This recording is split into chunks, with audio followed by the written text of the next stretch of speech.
It looks like the first question we have here, and it looks like we're not live. As I look at are you seeing the feed on your end? Yeah, I am. Oh, yeah, okay. Yep.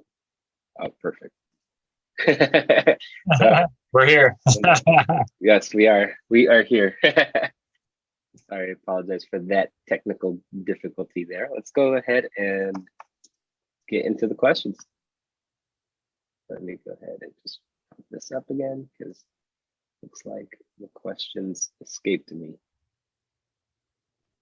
All right, it looks like the first question was received from Angela, and she's asking what percentage of the sale price on Amazon do you aim to purchase a product from a manufacturer? That is price per unit. For example, if a product sells for $50 on Amazon, what is the unit price for that? Okay, great question. There's a generalized rule of thumb that I use. It's a quick way to gauge what I want the price per unit to be, and it's the 3x rule. 3x rule essentially means that you're going to have if you were to buy that, for example, in your example of $50, you would divide that by 3, and your max that you want to spend on a price per unit would be $16. So you'd buy the item at $16. More than likely, shipping and Amazon's fees would be an additional $16, and then your profit would be $16. So that's the 3x rule. Essentially, it's a quick and easy way to gauge if something's. Say you're on Alibaba.com and you wanted a quick and easy way to figure out if something is overpriced. Then just see what the prevailing price that it's being retailed on Amazon, and like the average price on Amazon, and then kind of just back it, divide that by 3, and then you'll know what you are willing to pay per unit, your max. Of course, you want to keep it even below that if possible, because then that just increases your profit potential. Anything you want to add to that, Cole? No, I think that's pretty good. I kind of have the same exact process that I go through when I'm scoping out the unit cost versus the sale price.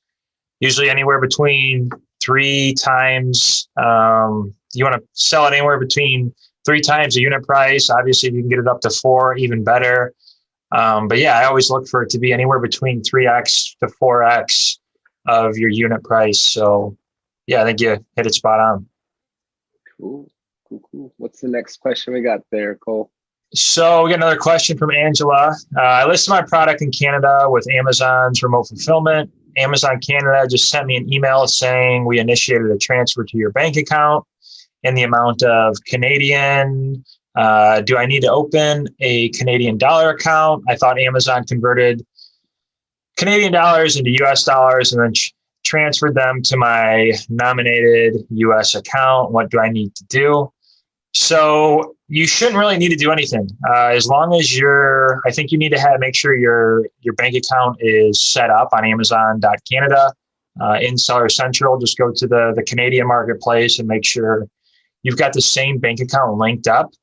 But aside from that, you shouldn't need to do anything. Every time they send out a payment for Canada, they'll just go ahead and convert it into US dollars and it'll show up into your bank account the exact same way it happens when you receive a payout from the US.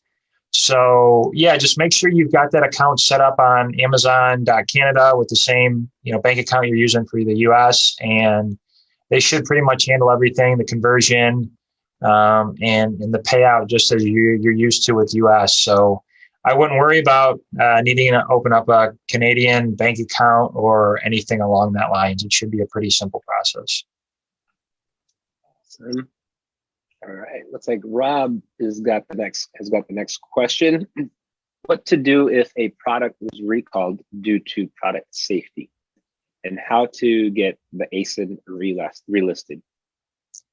And it looks like the question continues on supplier provided UL certificates, but how do I check the validity? So it looks like it centers around the same product issue, or that it was recalled. When it comes to something being recalled, one, I would definitely even reconsider the product, because it sounds like you may continue to run into walls and hurdles. Like a recall generally is issued by like a state agency or government agency, and there's really, there's not a whole lot that can be done, other than if the stated cause or the stated chemical, whatever the case may be, that was present in the product is in fact removed from the product, then that would be the case. That would be the recommendation, or the the safety hazard, whatever the case may be. Then you're fine. But it just really comes down to, did like, one, is that still present? Is that issue that is currently that the product is being recalled for, is that still present? If so, maybe reconsider the product. Or two, if it's not, or it's been corrected, then you'll have to go and get validation or certification from the issuing agency or the issuing government agency. So it's one of those things. It's a messy situation, and that's why I say that if you continue to run into those roadblocks, maybe reconsider the product. I don't know if there's anything that you want to add to that, Cole. No, not really. I think you made a good point as far as just really kind of determine if going down that road is going to be worth it. If there's really enough upside with the product to put up with the headaches related to the recall and all of that stuff, because sometimes it's best to cut your losses and to move on to something else rather than dealing with the headache. So I think I would just kind of really analyze the situation and see if continuing with that product is really going to be in your best interest. Yeah, and you'll want, like I said, the only way to around this is to get a sign off by the certifying agency. In this case, you would go to ul.com and begin your search there, and be able to rectify it through the agency. So that's why it's one of those things that it's going to be an investment, and it's going to be getting the right information. And I know that was actually part of your question is, how do I, let me pull up that question again. Supplier provided UL certificates, but how do I check the validity? In your case specifically, UL certificates, you would go to ul.com and conduct a search there on their database. So the certifying agency will always have a database that you can verify.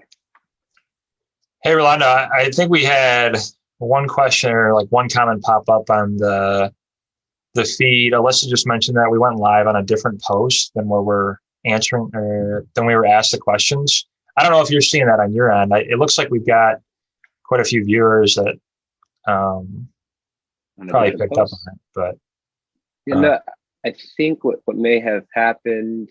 Okay, I see what's happened.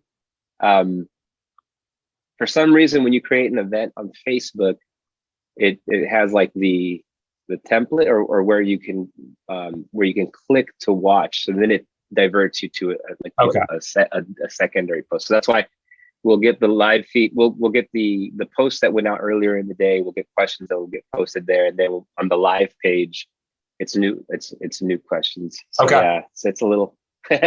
Okay. Yeah. It looks like everybody's kind of switched over. We got quite a few viewers on here, but yeah. Okay, cool. All right. Well, I'll go ahead and read the next question we have here from Melissa. when entertaining something into, or when entering something into the opportunity finder, I can find a niche that is 4. Then I simply add a color to the title and it jumps to a 7. Can I trust a 7? So as you start to add more words, you type in a longer phrase into your opportunity finder, it's going to create a more specific niche search. So that's going to be why you're going to see it jump from a 4 up to a 7, because it's going to be a more specific search. And it's also probably going to be a niche that is a bit more specific or doesn't have as much search volume as the general search you probably did at first. So as you kind of continue to add layers to your search and you make it more specific, for example, when you added the color, it's going to make it, it's going to probably cause an increase in that niche score just based off of additional keywords and having that more specific search. So as far as trusting the score of a 7 that it gives you, yeah, I mean, it's something you can trust, but something I always like to say when you're going through the niche score, the opportunity score that you're looking at, is that it's always a good frame of reference or a good baseline to go off of. But I wouldn't put, my whole decision based off of that, because there's other things that go into account as far as, how comfortable you feel with the product. Maybe there's some opportunity that you see for improving the product that, maybe won't be accounted for in the opportunity finder score. So I think it's always a good baseline, but I wouldn't recommend that you base your entire decision off of what that score is giving you. Obviously, the higher score you're seeing is because you've added a color, and that's going to be a more specific search. But as far as trusting the 7, yes, I think it's something you can trust, but just also keep in mind that don't base your entire decision off that score. You want to factor in a number of different criteria to make sure it's checking all of your boxes. And then if you see that score is also giving you a positive sign to go along with everything else you've checked, then it's going to be kind of just the final straw to let you know that maybe it's a good decision. Rolando, I don't know if you have anything else to add off of that. That's solid. Awesome. It looks like along that line, there's a question in the product research phase from Alyssa. Alyssa is asking, when narrowing the products I found down to my top 3, do I need to wait several weeks? I feel like I heard that in a different JS video, but I don't recall hearing it in the FBB videos. Let's see here. So what I would suggest when it comes to narrowing down your products, you're at your top 3, which is awesome. That's what we recommend. Not just get set on one product, because you still have to go further and vet that product, right? So you have 3, which is great. At this stage, I would start reaching out to suppliers. I wouldn't wait. I would definitely get started, because there's going to be an outreach process, and suppliers are going to start to more or less weed themselves out through that process. And you're going to get the true price, the actual cost to build the product according to how you would like it, maybe some custom branding and so on. So they would tell you the cost associated with that. So that's why get the process, get the ball rolling on reaching out to suppliers. Don't delay on that for a second. I mean, we're not yet finalized. We're not completely finalized our decision until all the pieces of the puzzle come together. So during that time, of course, and the reason you may have heard information such as wait a period of time is to allow more data to be imported into Jungle Scout on that particular product. However, like I said, that should not be a deterrent or something to hold you back. You've done your initial due diligence through Jungle Scout and the Chrome extension and so forth. Now it's a matter of just getting in contact with suppliers to really see how lucrative this product is, and what the timeline would look like, lead time, so on and so forth. So yeah, definitely you're in good shape, and just keep moving forward. Don't delay. That'd be a recommendation there. I'll let you tackle the next question from Alyssa. Okay. Yeah, it looks like we got a question. How specific do I need to get on searches to know if they're a good opportunity? Example, tablecloths versus pink velvet tablecloth. So I think you want to, when you're going through the product research phase, you want to take a look at both of these. First, to understand, let's say your product idea is a pink velvet tablecloth. You want to understand what your direct competition is. There's probably going to be one or two, or maybe there's a few direct competitors that you have that your product's going to really resemble. But you also want to do some research at the high level to understand what the tablecloth market looks like and to understand the opportunity that you have, because not only are you going to want to compete on those specific keywords that are like pink velvet, but you're going to want to compete on the more broad words too, like tablecloth, or something along those lines. And if you don't do your research prior to that, where you're not looking at the broader market, you're going to have not the greatest idea of what your overall competition looks like. So whenever I'm going through picking a product, I always like to track my exact competitors, but then also add a few more in there as well to really know what the market looks like, to understand the trends of the market and all of those competitors who might not be directly related to what I have, but are close enough to still consider competition. So definitely take a look at both of them. You don't want to just look at your direct competitors, but also kind of take a wider lens at it as well to understand what the whole market looks like and who you're actually competing with, from a market as a whole. And it looks like there's a follow-up question also related to Opportunity Finder. When you're looking at seasonality, I see basically the same niche, just written out differently, have a vast difference in the opportunity score. How do I know whether it is a good opportunity or not? Seasonality can also vary a ton. Advice. Let's see. I think this would kind of go back to the point I just mentioned in the prior question as far as the opportunity score. I think it is a good baseline to go off of. But if there is, you're getting data that at least aligns close enough to what you're looking for, then that's going to be a good enough to check that box off. It doesn't need to be the final decision-making piece in what product you're going to go for. There's a number of other things that come into play with that. So using that opportunity score is something good to keep in mind, but also know that if the product's checking every other box off in terms of your profitability, in terms of your sales, your competition, and then maybe your opportunity score isn't the greatest, then maybe it's still going to be a good opportunity, and you don't want to just focus on what that score is giving you. So I always like to make sure it's checking off the box for the most important factors for me, which are going to be my price or my profitability, my competition, what the market looks like, average sales. So if it's checking off the boxes for that, and then your opportunity score is like, maybe it's 1 or 2 points lower than what you would like to see, that doesn't mean you should write it off. It still could be a good opportunity. So that's kind of where I would start on that.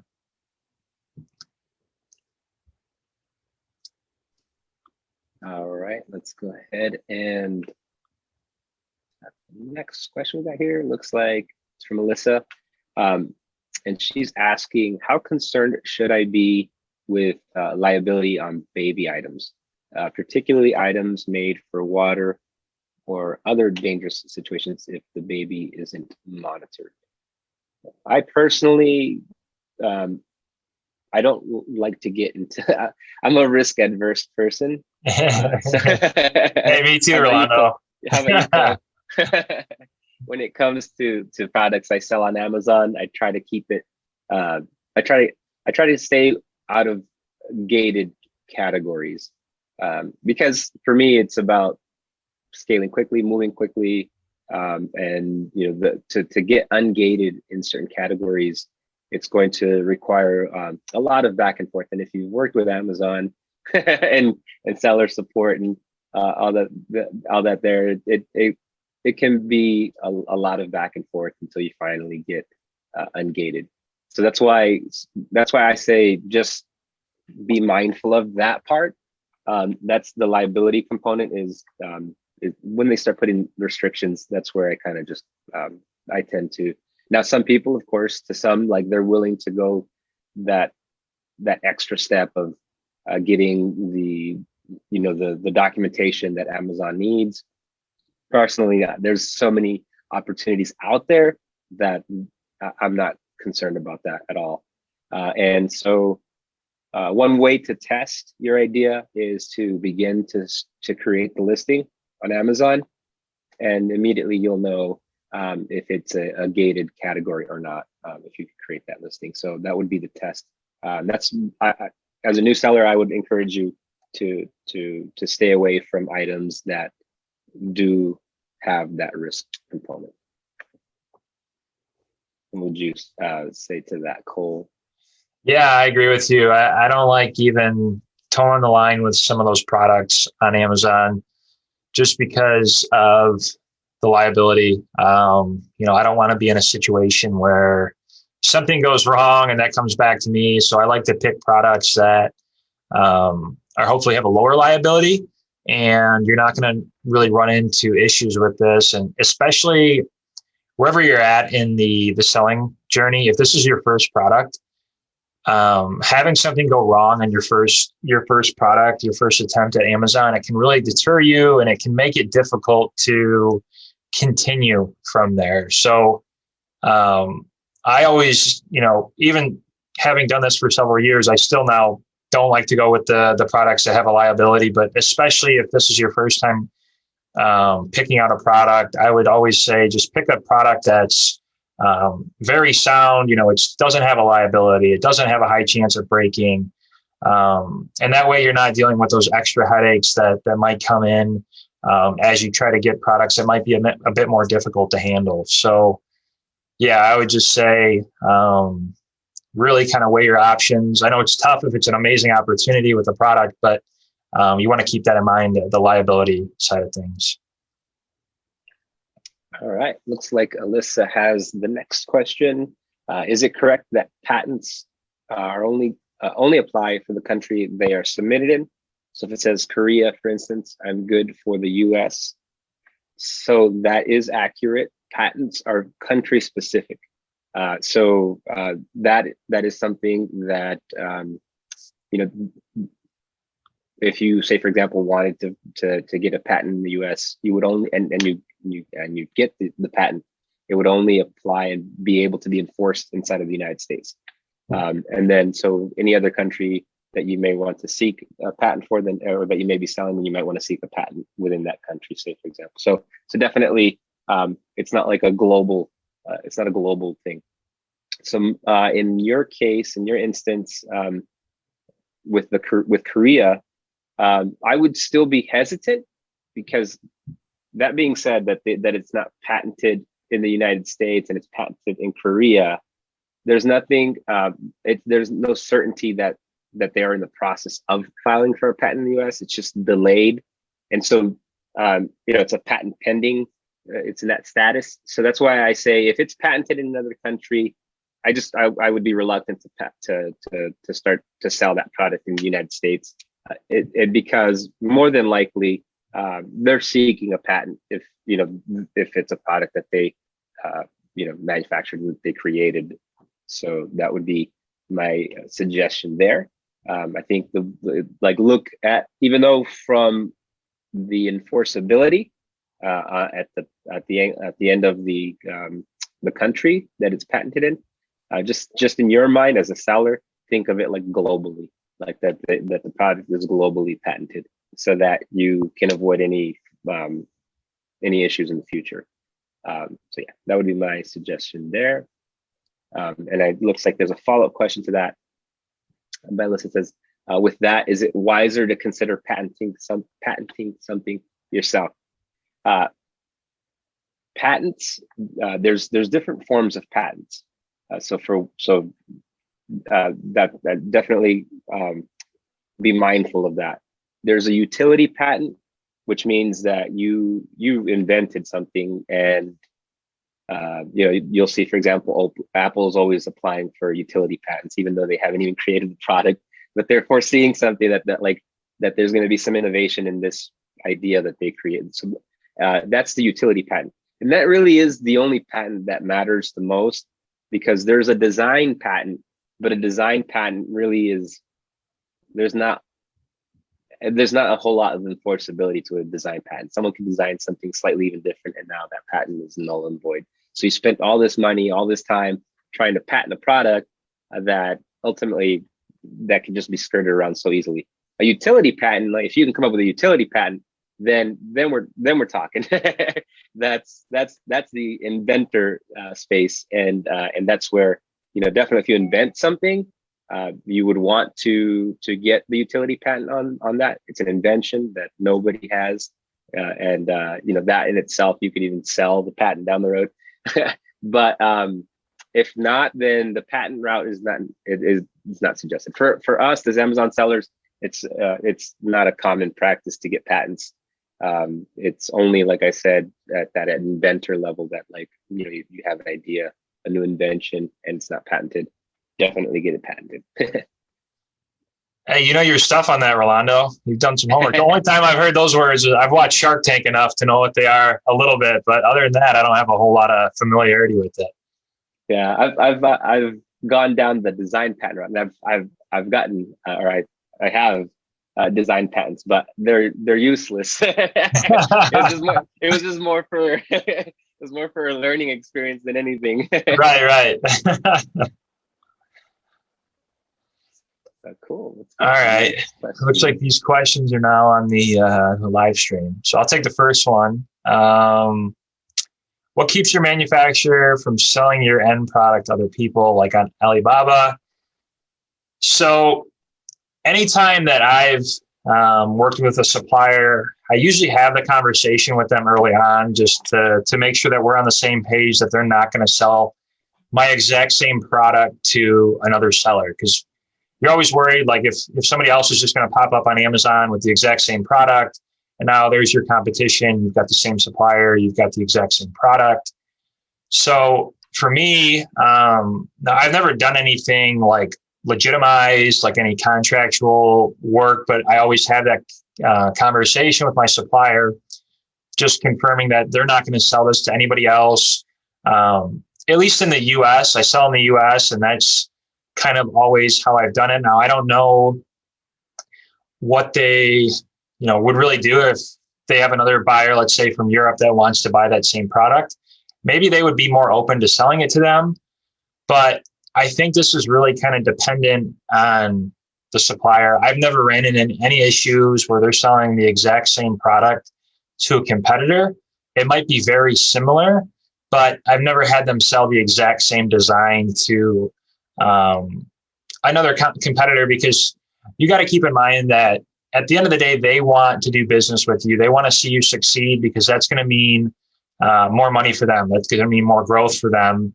And if they're doing things behind your back that maybe you don't approve of, it's going to ruin that relationship. It's going to potentially ruin the potential of growth for you with them.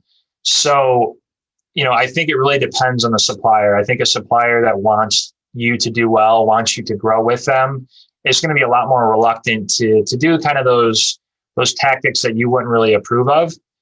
But I do recommend you have that conversation with your suppliers. That way they can confirm with you that they're only going to be selling it exclusively to you, at least for that specific design. Now, there might be a similar design that they sell to a competitor.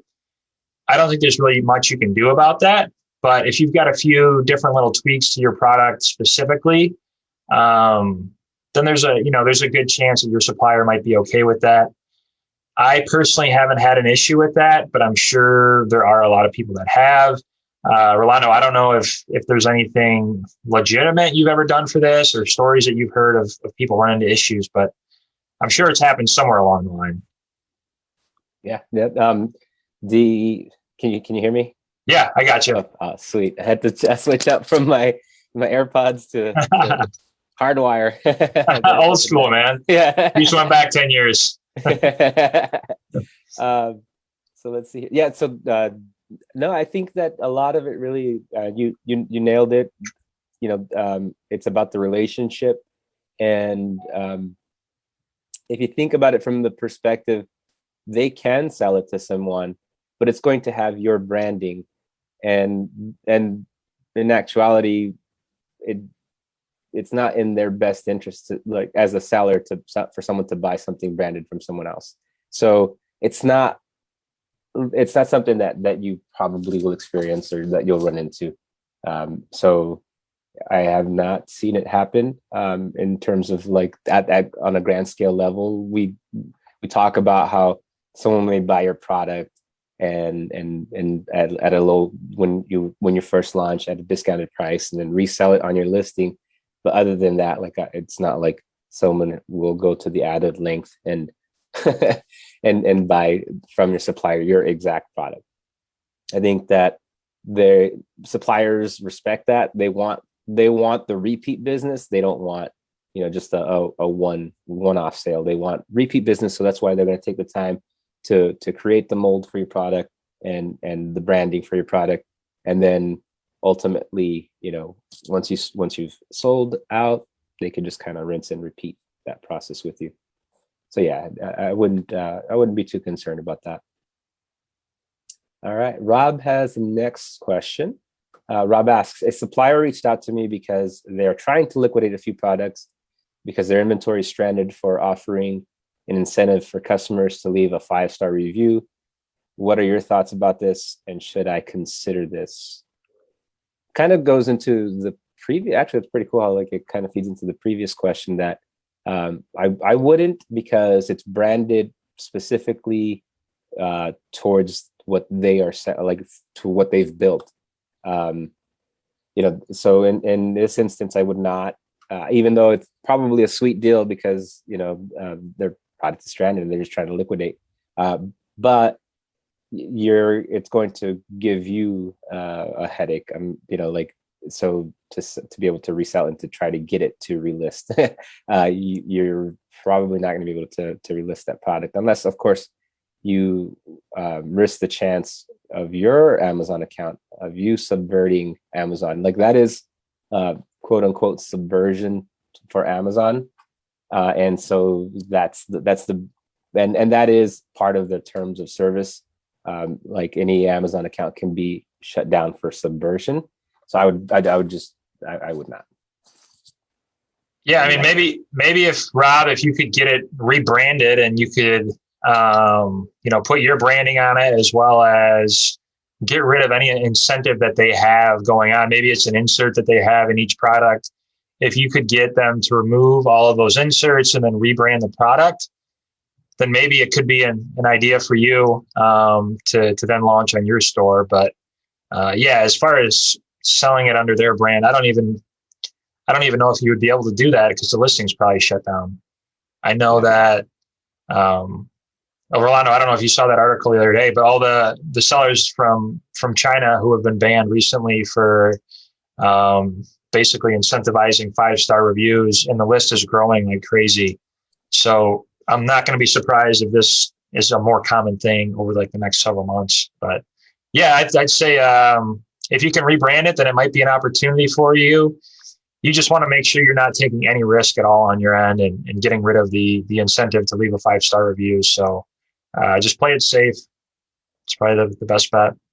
That's a very good point. Yeah, rebranding would be if you could do that, and you're getting a good deal, go for it. But that's the key, is, can you rebrand it and get rid of those incentives that they try to run. And on that point, for a time, people were getting away with this, right? And people were doing it. I mean, I still get products from Amazon that have like, hey, give us, a 5-star review. I'm just like, okay, you're violating the terms of service. Like, and I'm like, you're gonna get in trouble at some point. So this, and Amazon is known for that. Like, they'll just start cracking down, like they I don't know, like, they'll find situations of their terms of service that they just start cracking down on, and then there goes that, right? And we here in Freedom Builder Bootcamp, we want you to build a brand that that you can continue to grow and build and scale, and this is your freedom, right, your freedom ticket to be able to create your wealth. So definitely always abide by Amazon's rules, and then you won't run into any problems down the road. Cool. All right. It looks like we got another question here from Anam.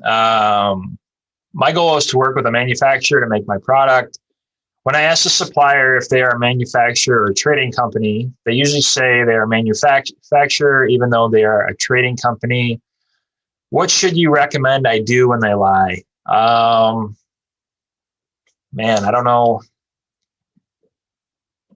I don't know if I've got an answer on that one.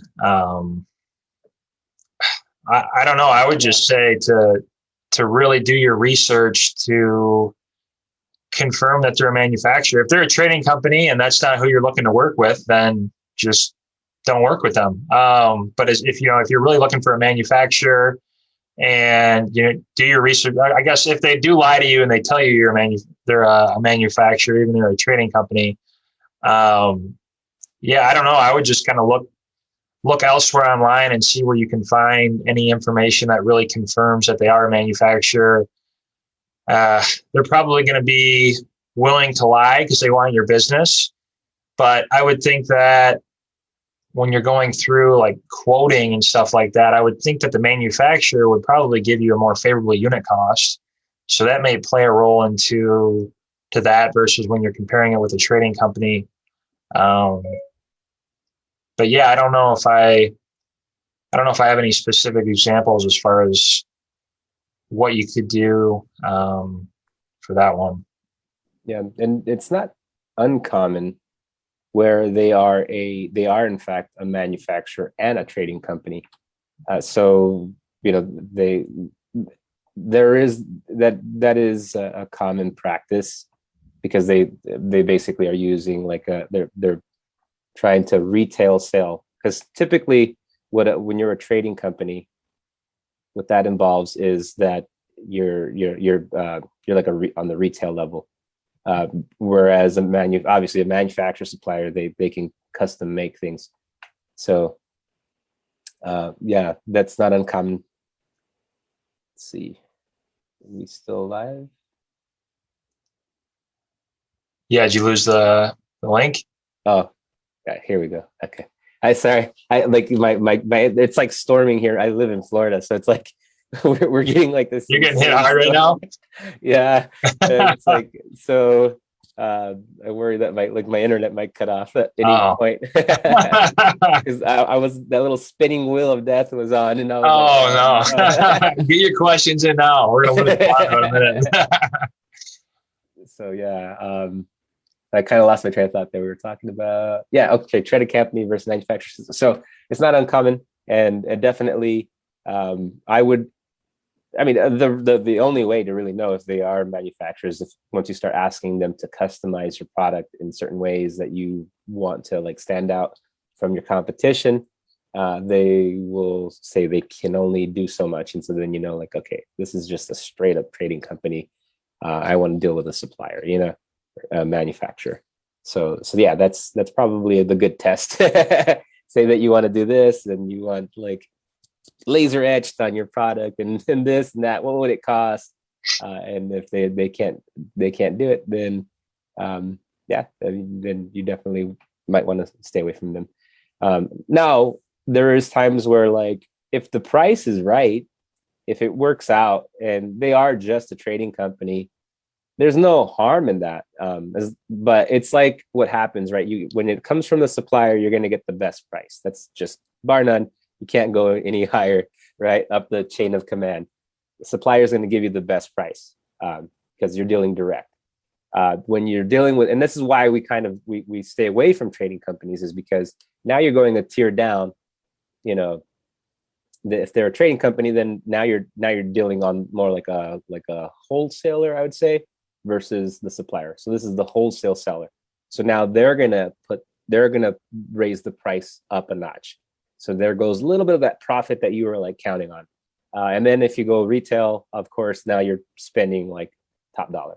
So that's why, dealing with suppliers is always best. It's, it's going to be the most profitable for you. And then, but there's certain situations where trading companies, suppliers don't want to deal with customers. So they kind of outsourced it to a trading company. And the trading company is almost like the face of the supplier, right? Like they are the ones negotiating the deals. They're the ones, they have a whole sales team. They have the infrastructure to work with suppliers at that level. And you're going to get the best price to them. So there'll be a situation where a trading company might be who you work with.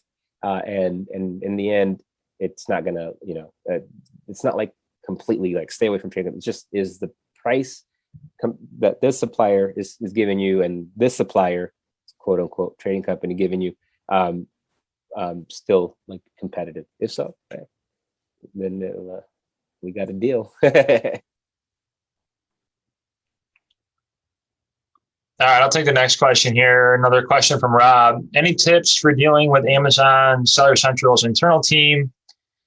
I feel that all the seller agents just give the exact same generic answers. Yeah, they're extremely difficult to work with. There's no like great recommendation that I have for you that's going to solve all your issues. The only thing I can really say is that just be persistent about reaching out to them. A lot of times I'll have a case or something that I open up with them, and the first 2-3 times I reach out, they give me that exact same generic response. But I keep following up with the case, and eventually you'll get somebody who will hopefully answer your question or help point you to the right direction to get your issue resolved. They are extremely difficult to work with.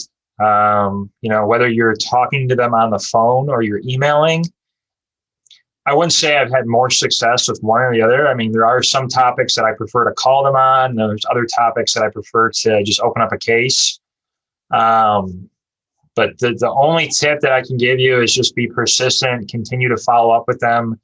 And when you're explaining your issue, be as specific as possible so they really know what you're talking about. Otherwise, you're just going to get caught in that loop of getting the exact same generic response that you always do.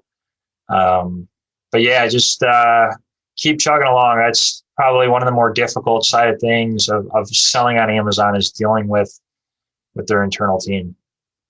Yeah, it's I wish there was like a dedicated rep to an account or something like that, but that's not the case. And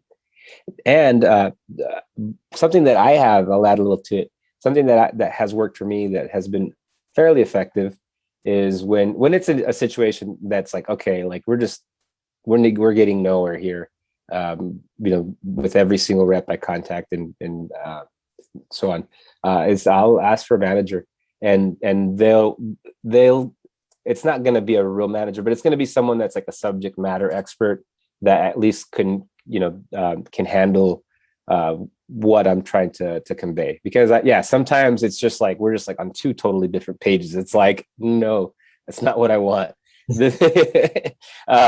So like when it becomes to that point, like I'll ask for manager, and they will. I mean, it's probably a manager. I don't know for sure, but like I at least they understand what I'm going through, and like can resolve it for me. So that would be a little hack. Don't tell no one though. Keep it in the group. Yeah, just keep it here. Let's see here. What we got next? Anam asks, hello, after I use my UPC code to create my listing on Amazon, do I have to renew the UPC every year? If I don't renew it, would Amazon suppress my listing? It depends on which, we always recommend that that for some reason, why is the name escaping? Yeah, like the name is escaping me right now. I figured. Yes, we always recommend GS1 as the company that you buy your UPCs from. I mean, that's just they are the standard. So no ifs, ands, or buts on that. you want to buy that. That's what Amazon asks for. That's what you want to give them. Cool thing now, and you probably have gone to this phase where before you had to buy, I think you had to buy them in bundles of like starting at like 10 UPCs, and then they did with just different tiers, but you had to buy 10, like a package of 10. And so when you do that, there is an annual renewal, and you would pay the annual renewal for those UPCs.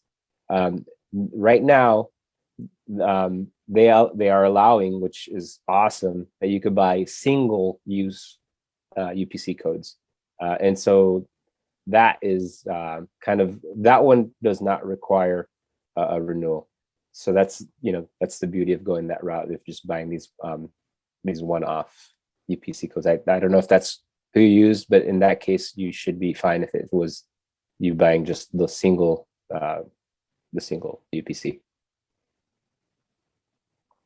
All right. Looks like Alyssa has the next question. There was a second part to that I missed. If I don't renew it, would Amazon suppress my listing? If it does require a renewal, there's the possibility they can. It would need to be communicated to Amazon. Amazon would have to determine that, but yeah, like it just depends. Maybe you could drop in there how you got your UPC, then we'd have a better answer for you. All right, you want to tackle Alyssa's question?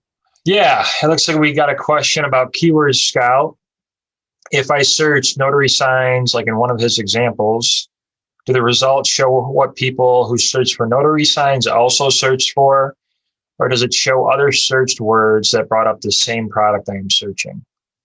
Well, I don't know what example that exactly is, but I don't know that one. I don't know, how Keyword Scout pulls all of those words. I assumed it was just every word that is found related to like notary signs, for example. But I don't know all the back end as far as what those other words are related to. Yeah, I don't know. Rolando, do you know how Keyword Scout works as far as the other words? I mean, for me, the way I've always kind of looked at it is that every other result that I get is going to be something related to, say, notary signs, for example. And then I can kind of go through there one by one and filter it with what words I find are relatable or relevant to my product. And then obviously you're going to get words in there that aren't relatable or relevant to what my product is. But as far as the back end, not too sure. I was muted for a second there. Oh. Didn't realize it. I'm muting between because I can't even hear anything, so you're good. Just so you know, hear the thunder? No, I can't hear. It's definitely like it's storming. So cool. Yeah, let's see. Do the search results show what people who searched for notary signs also searched for? So in the way that Keyword Scouts works is it's not related words, but it's specific searches for that product. Yeah, so we're pulling in this data directly from Amazon, but it's not related, I guess is the best way to answer that. Yeah, that was a tough one, man. I don't know all the engineering side of things that go into that. That one's a bit over my expertise as far as the specifics, how it's pulled. Yeah. Cool. Anam has the next question. In my custom packaging, can I put my company website, phone number, and email? Would that be against Amazon's terms and services? If the customer does go to my website, they can directly buy the product as well.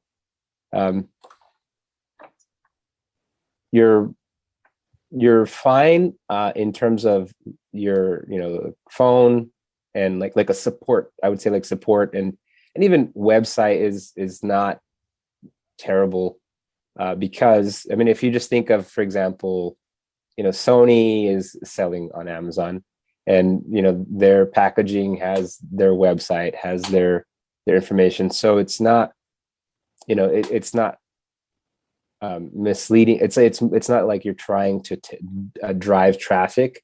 It's more from a branding perspective of like who you are and how to get in contact with you for support. So you just got to make it seem like, so the wording and everything around it that you build be like, for if you need assistance, contact our customer support team.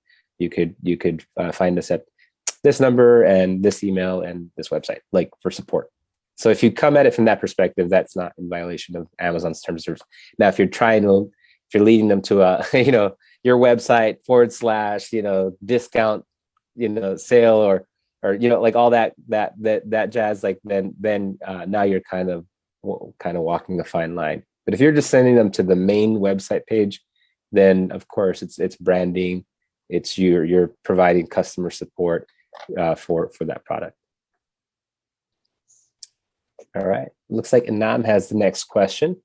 Could there be a reason why a supplier might not want to give you the HS code? Could it be because they don't know? More than likely, it's because they don't know. I don't see a reason why they wouldn't want to give you the HS code. They know that that's not needed to be able for you to ship your product. And so I just, think about it this way. Suppliers are good at creating products. There's some that wear many hats, but a supplier is good at making a specific product out of a specific material, particularly, or materials. And they're really good at that. Logistics, they're not that great. I mean, they can get your product, and then some do. Some have like a full logistical, like they can end to end deliver your product.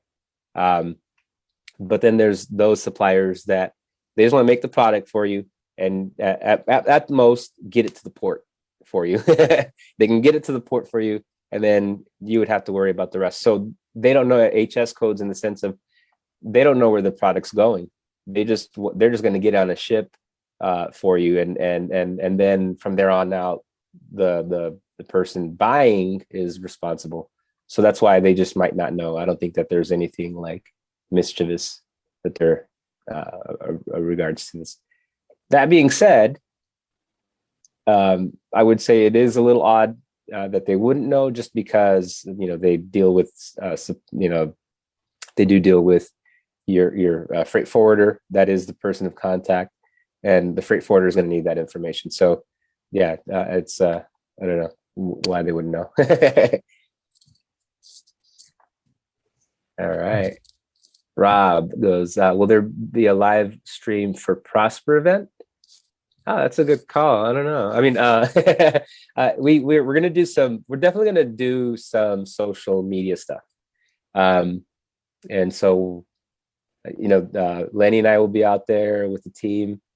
We'll see. We'll get creative. So stay tuned. Stay tuned, which means stay tuned you need to subscribe to like our Twitter, YouTube and Facebook, as well as just kind of keep an eye out in here. Maybe I'll drop something in here. But I would say at the minimum, Instagram would be kind of definitely we're going to be putting some posts on Instagram that you want to stay tuned for. That's a good suggestion, Rob. Maybe we'll take a Q&A from Vegas. We'll see how loud it is, how crazy That'd be cool. That'd be cool. Right? Hey, Rob, thanks for the suggestion. Ask and you shall receive. All right. Oh man, we're at the top of the hour. I'm having so much fun here with you. These are so much fun. Let's see. Anam asks, what is the common MOQ? And we'll stop. I think we've got a few more questions, and then we'll call it a day. Do you have to get going, Cole? Oh no, I got a couple minutes. Yeah, I got a couple minutes. All right. We'll ask. I know Anam has the last question here. There's two more questions. It says, what is the common MOQ for a custom packaging in your experience? in my experience, 1,000 is the minimum order quantity to get custom packaging. Some suppliers can, go a little lower, but yeah, 1,000 is the minimum that I've experienced. And Rob is JS hiring big time. We are growing. So I'll drop the link on like where all the different positions that we're trying to fill. But definitely we are growing leaps and bounds. And so, yeah, that'd be cool. Rob, come join the team. Take a look, Rob. Yeah, for sure. All right. Well, while you're grabbing that link, I'll go ahead and take this last question from Anam. I got 10 UPCs from GS1 with yearly renewal. Would the renewal UPC be ever useful to me if I am choosing to sell my product only on Amazon FBA? I'm not sure I fully understand the question, but if you're selling, whether you're just selling on Amazon or you're selling on other platforms as well, you're going to want to renew that UPC every year. There's a renewal with GS1 to renew those UPCs. So whether you're just selling on Amazon, whether you're selling on other platforms, you're going to want to renew those UPCs that you have, especially if those UPCs are in use. If you've got products for them, it's going to make sense to renew them. I don't know exactly how Amazon does their checks, if there's like a yearly check that they do, whether to see if your GS1 barcodes are renewed or not. But as we've kind of talked about over the last hour, that you always want to play it safe. So if you're hitting a point where it's time to renew one of those UPCs or all 10 of them, you're going to want to do that, especially if your product's up for sale. You don't want to even put yourself in any risk for that. So yeah, definitely renew them, whether you're only selling on Amazon or not. Yeah, I would highly recommend renewing them. And the cool thing is it's like one flat fee for that, like that first 10 batch. And you'll find, I mean, going that route, you didn't go wrong, only because, you'll have access to more barcodes down the road. And so at that tier of 10, it's $50 to renew annually. So it's not as much of an investment as it was to initially buy them. So at least that they gave us a little break in that regard. Cool. Awesome. Well, it looks like we are at the end, Cole. It's been awesome. You are a rock star. I always appreciate having you on here. And like I said, reminder, next week we will not be doing the live here, but Rob gave us a good recommendation, so stay tuned on Instagram and our Facebook channel, and we'll talk. If nothing else, we will see you on the 22nd. All right, take care, everyone, and keep crushing it.